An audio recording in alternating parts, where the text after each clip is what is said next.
Ang mga himala, kaya ginawa ng Diyos, ito ay mga paanyaya sa atin ng pagbabago. Hindi lamang ito ginawa para hangaan natin ang Diyos o humanga tayo sa Kanya. Sa Ebanghelyo ngayon, tila mabigat ang salita ni Jesus. Pinagsabihan niya ang mga bayan ng Corazin, Bethsaida at Capernaum. Dahil napakarami na nilang nakita na ginawa ni Jesus, ngunit hindi pa rin sila nagbago. Narinig ang kaniyang mga pangangaral, ngunit nanatiling matigas ang kanilang puso. Kaya hindi sapat ang makakita ng himala at mapabilib ang tao. Ang tunay na layunin ng himala ay magbunga ng pagbabalik loob. Magbunga ng pagbabalik loob. Bawat himala pala na ginagawa ni Jesus, ito'y may kadahilanan. Ang mga biyayang ating natanggap araw-araw ay matatawag nating uri ng himala. Ngunit ang tanong, nagbabago pa tayo? Marahil hindi tayo personal na nakakita ng himala na Jesus, ngunit araw-araw tayo naman ay nakakaranas ng kaniyang kabutihan. Yun lang na gumising tayo sa bawat umaga. May mga taong nag-aalaga at nagmamahal sa atin.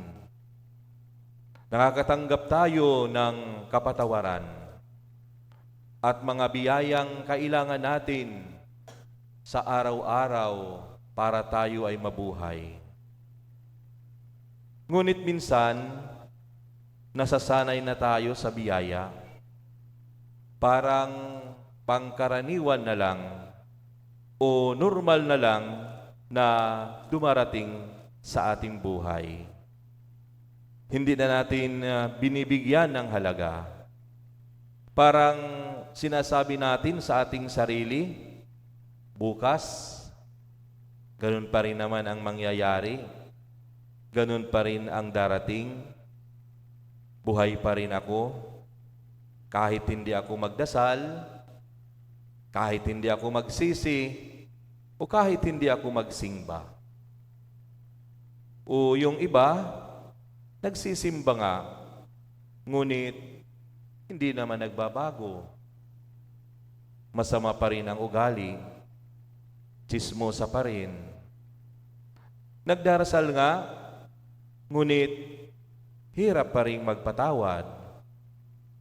Nakakatanggap ng maraming pagpapala, ngunit kulang pa rin sa pagpasalamat o madamot pa rin.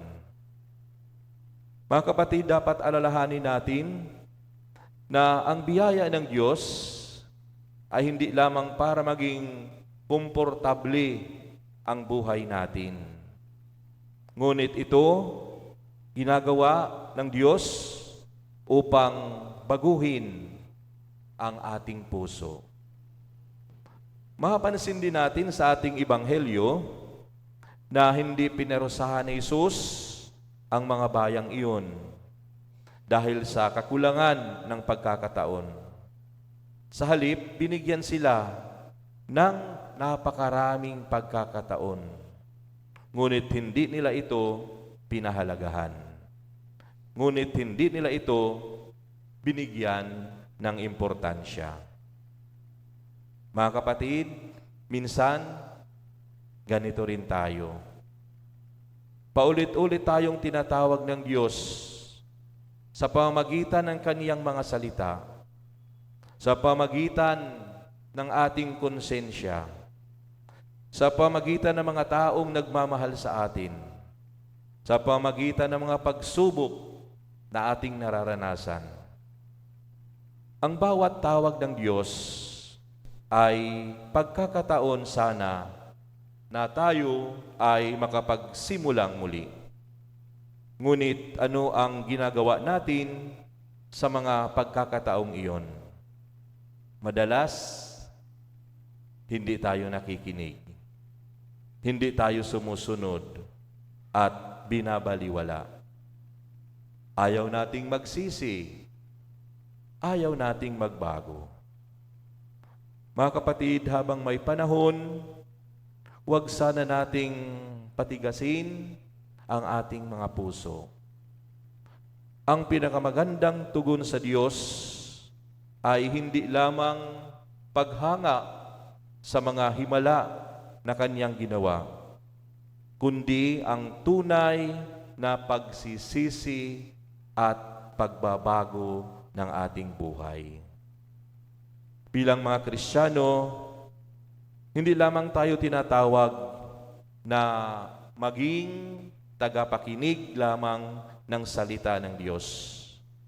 Tayo ay inaanyayahan maging tao na ang buhay ay unti-unting naging larawan ni Kristo. Marahil ito po ay ating itanong sa ating sarili. Sa dami ng biyayang tinanggap ko mula sa Diyos, ano ang tunay na nabago sa aking buhay? At kung si Jesus ay titingin sa aking puso ngayon, makikita ba niya ang bunga ng aking pananampalataya at bunga ng aking pagsisisi?